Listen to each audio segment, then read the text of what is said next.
In the first place, as the above quotation from Hutcheson shows, the moral sense perceives, or human beings sympathetically respond to, the beauty of certain kinds of characters or actions. Moral goodness is a species of beauty. It is thus no accident that Hutcheson should write an inquiry concerning beauty and virtue, or that Hume occasionally speaks of beauty as a genus divided into two species of moral and natural. For example, beauty whether moral or natural, and if we compare moral beauty with natural. These are not examples of a theoretically innocent 18th century idiom, but part and parcel of the moral sense perspective. The rationalists, in contrast, speak not of moral beauty, but simply of moral good and evil. Moral actions are founded on the apprehension of a species of beauty. The apprehension of beauty is capable of moving us to action, because pleasure is the mainspring of human action, and, as Hume puts it in a dissertation on the passions, the very essence of beauty consists in its power of producing pleasure. Following Hutcheson, Hume explains moral and aesthetic perception in terms heavily indebted to the Lockean account of the secondary qualities.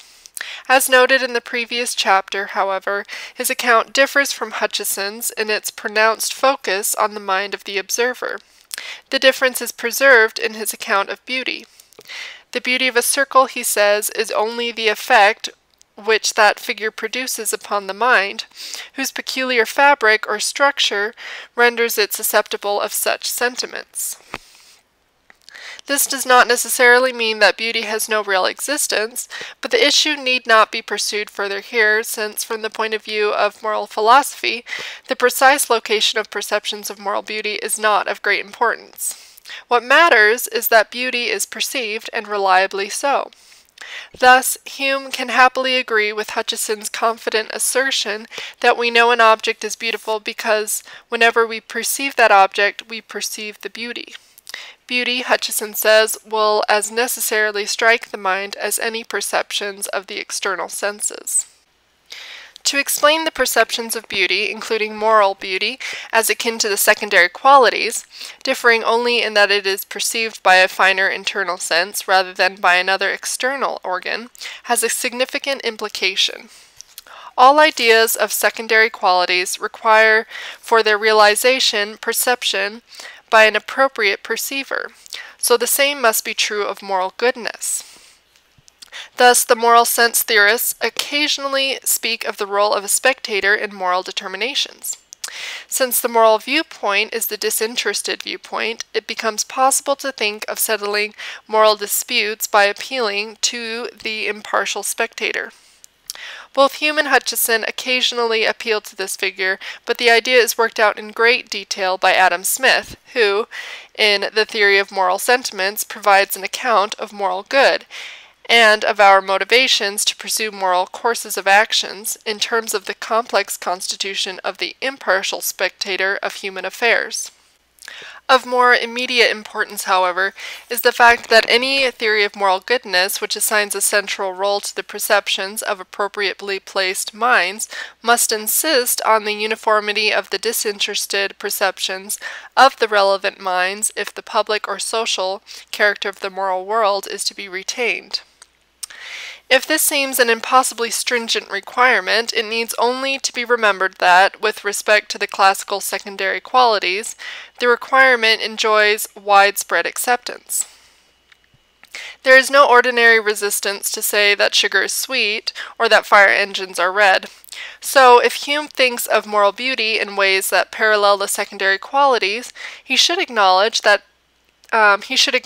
the existence of the relevant kind of uniformity in human minds, or human nature. He should also accept that moral beauty and deformity can therefore be recognized as real features of characters and actions, and of the motives revealed by them. And in fact, he does, in a philosophical footnote to his essay The Skeptic. Were I not afraid of appearing too philosophical, I should remind my reader of that famous doctrine, supposed to be fully proved in modern times, that tastes and colors and all other sensible qualities lie not in the bodies, but merely in the senses. The case is the same with beauty and deformity, virtue and vice. This doctrine, however, takes off no more from the reality of the latter qualities than from the former. Nor need it give any umbrage either to critics or moralists. Though colors were allowed to lie only in the eye, would dyers or painters ever be less regarded or esteemed? There is sufficient uniformity in the senses and feelings of mankind to make all of these qualities the objects of art and reasoning, and to have the greatest influence on life and manners. And as 'tis certain that the discovery above mentioned in natural philosophy makes no alteration on action and conduct, why should a like discovery in moral philosophy make any alteration? Hume here adopts the secondary quality model, complete with its two important consequences: the uniformity of the relevant perceptions and their undiminished reality. The parallelism between natural beauty and virtue is also evident. He thus accepts the extended implication of the moral sense secondary qualities model. That moral approbation is founded in the perception of moral beauty, which is the perception, by any disinterested observer, of the beauty of particular actions or characters. This is the foundation of moral sense outlook. The claim that moral distinctions are founded on a moral sense is the claim that morality begins with the perception of moral beauty. Beauty itself, whether moral or natural, is simply a pleasing perception, but it is not therefore arbitrary. There is considerable uniformity in human nature, and what is pleasing to any sense is, in like manner, not arbitrary. This can be illustrated by considering perceptions which are predictably pleasurable or painful. Hume provides some instructive examples. A spreading out, a verdant plain, a large river are objects which afford great delight. A rotten carcass, a distorted figure, create aversion, which in some instances go the length of horror. For Hutcheson, natural beauty requires uniformity amidst variety. Hume is more circumspect, but agrees in one of his best-known essays that there is a standard of taste. Both show a firm belief in the uniformity of the basic principles of human nature, including the principles of moral action, and demonstrate this conviction by agreeing that acts of benevolence in particular are pleasing to any disinterested observer. The second crucial feature of the moral sense outlook, the feature the theorists themselves consciously recognized as the distinctive advantage of their position, is its insistence that a theory of morals must explain the fact of human moral activity. Morals influence the will, and no theory is complete if it cannot explain why this is so. The moral sense view meets this requirement by incorporating a hedonistic and deterministic account of human motivation. Moral considerations can move the will because moral perception is the perception of a particular kind of pleasure, and as such is intrinsically motivating. The finer details of this view and its implications for Hume's theory of justice can now be spelt out. As Hume puts it, the chief spring or actuating principle of the human mind is pleasure or pain. Pleasure moves us to action because what pleases is attractive, i.e., we are attracted to it. Our nature is such that, by being pleased by particular objects or events, we are attracted to them, and thus seek to secure or preserve or repeat them. We pursue what pleases us, and thereby are moved to action. In like manner, we seek to avoid what is painful or disturbing, or more generally, causes us unease. A principal reason for our finding an event pleasing or painful is its bearing on our private interests. These pleasures or pains, and hence these interests, are not moral in character because morality is essentially disinterested. All and only our disinterested perceptions and the pleasure or pain that arises from them give no preeminence to our private ambitions and thus display the public character of the moral viewpoint. So all and only disinterested perceptions are moral perceptions, and the pleasures, and thus also motivations, that arise from such perceptions are moral pleasures and motivations. And since moral actions are actions which spring from moral motives, they are actions which the motive force is an attraction to the moral pleasure, a pleasing disinterested perception. Benevolent acts, for example, are moral acts because benevolence is a moral motive. It is the motive force generated by the disinterested, pleasing perception of the happiness of others. Only because human nature is as it is, only because we are pleased by the disinterested perception of the happiness of others, do we have a motive to perform benevolent acts. Without such pleasures, there can be no moral motivation.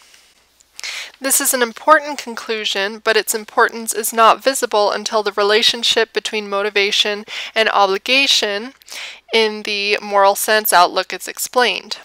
The best approach to understanding this relationship is to consider Hutcheson's account of obligation. He defines obligation as follows.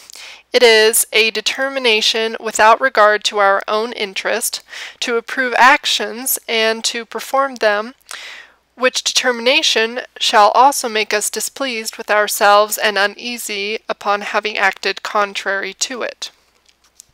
The first part of this definition is a definition of moral motivation, the disinterested motive to approve and perform certain actions.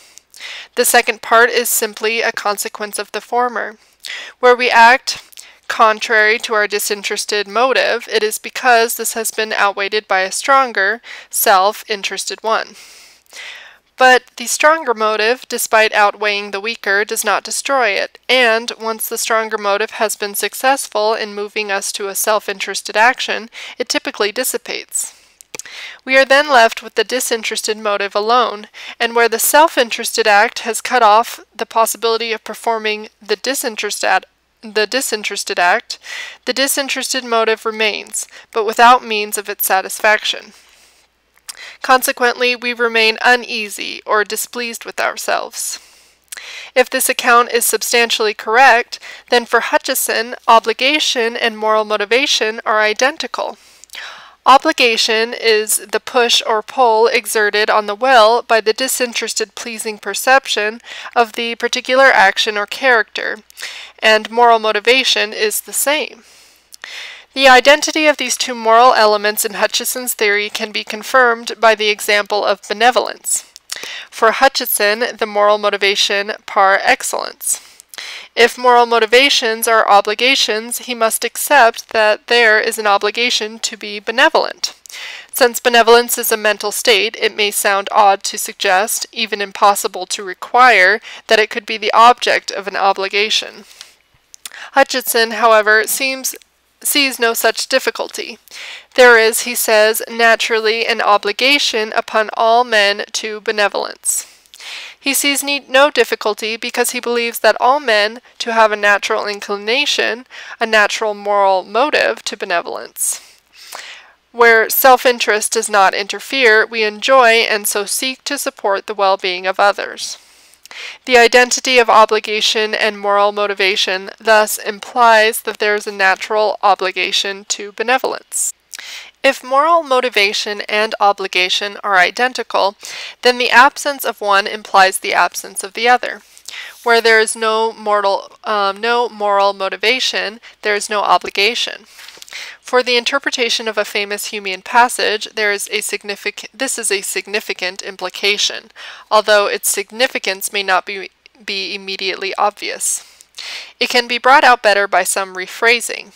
First of all, the pleasing perception of moral beauty, moral perception, is the task carried out by the moral sense. The pleasing perception is necessary for there to be motive. So without reference to a moral sense, there can be no explanation of obligation. That is, no meaning can be given to the word ought. All rationalist moral theories, with their attempts to found morals entirely in reason or abstract rational relations, implicitly deny the reality or significance of moral sense. So, when these theories introduce the word ought, they have introduced a new relation which they cannot explain. This is a decisive failing. A moral theory without obligation is no moral theory at all, since morality is a practical matter, and the obligation is precisely the action-making element, the motive force, in moral practice. Through this small attention, then, it is possible to show that the distinction of vice and virtue is not founded merely on the relations of objects, nor is perceived by reason. This should sound familiar, since it is a brief summary of the famous is-ought passage in the end of the treatise. Placing that passage in the light of the general moral sense perspective shows that Hume is not there attempting to draw a distinction between facts and values, nor between facts and interpretations, nor is he claiming that there is an unabridgable gap between is statements and ought statements. And since these various misinterpretations have all at some time or other gone under the name, neither is he asserting Hume's law. The point of the passage is, more simply, that an adequate explanation of morality must include an account of why it moves people to action, and that the common moral theories, by ignoring the moral sense, fail this test. The gap between ought statements and is statements is a gap between obligations or motivations, and therefore actions, on the one hand, and facts and values on the other. The essential passivity, the instrumentality of reason, guarantees the failure of the rationalist theories. Reason is a tool we use in order to achieve our ends. Our use of this tool depends on our purposes and so cannot explain them. The rationalist theories fail because they cannot explain why there are moral, that is, morally active, beings. The central point here could also be put by the insistence that an adequate moral philosophy must include a moral psychology, a psychology of moral action. It was claimed above that Hume's is-ought passage is undeservedly famous. The reason can now be given. In that passage, he does little more than repeat Hutcheson. In the inquiry concerning beauty and virtue, and again in the illustrations upon the moral sense, Hutcheson charges the rationalists with being unable to explain some important words in the moral vocabulary, principally ought, must, and should. Hume follows suit, rehearsing Hutcheson's argument against the rationalists before concentrating on his main concerns: justice, government, etc. His account adds only a memorable final paragraph, a paragraph which brought him fame by coming to the attention of philosophers who read him for their own purposes, and misunderstood him accordingly. Hutcheson spared the later fame, and was also spared this fate. However, the issue did not end with these two. Keynes, who also held to a moral sense viewpoint, criticizes both Hutcheson and Hume in his essays on this very point. In his view, both failed to provide an adequate account of these terms. Acknowledging this serves in the first place to underline the fact that a concern for the proper explanation of ought and comparable words is typical of the moral sense philosophers, and is so because the question of how morality moves us to action is taken by them to be a crucial question, and one which decisively favors their position over that of the rationalists. Hume's is-ought passage is no more than a neat encapsulation of a commonplace moral sense moral philosophy. In the second place, examining Keynes' criticism of Hume and particularly Hutcheson helps to provide a useful foothold in the problem posed for moral sense theory by the virtue of justice, the problem that Hume's doctrine of artificial virtue is designed to solve.